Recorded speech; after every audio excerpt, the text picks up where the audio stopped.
que el Gobierno de España no cumple con la ley de la dependencia.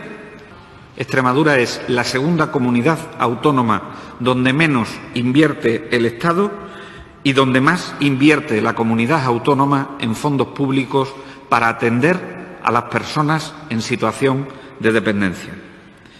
La comunidad autónoma, como les decía, pone cerca del 88% del gasto público en dependencia frente al 12% que pone el Estado. En aquella comunidad autónoma donde más se necesita es la segunda comunidad autónoma donde menos invierte el Gobierno de España. Aún así, los datos de gestión del SEPAZ son razonablemente buenos.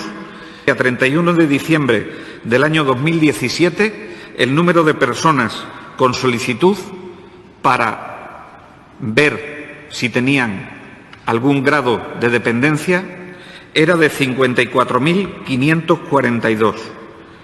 Esto supone un incremento de un 3% más que en diciembre del 2016.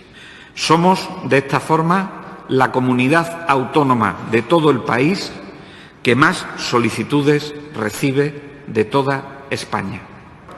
El número de personas valoradas a 31 de diciembre de 2017 es de 47.786 personas, el 88% de las solicitudes presentadas.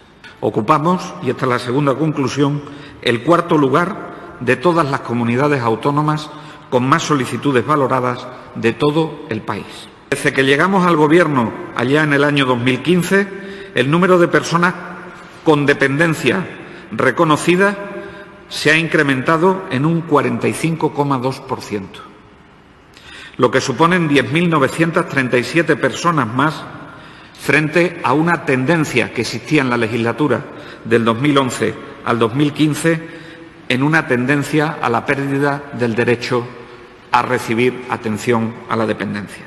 Decirles que a 31 de diciembre de 2017 hay 25.582 personas beneficiarias. Es decir, hemos incorporado en este año 2017 1.147 beneficiarios más a la ley de la dependencia, que si lo comparamos con las cifras que teníamos en el año 2015, hemos subido en el número de beneficiarios en un 17,7% más.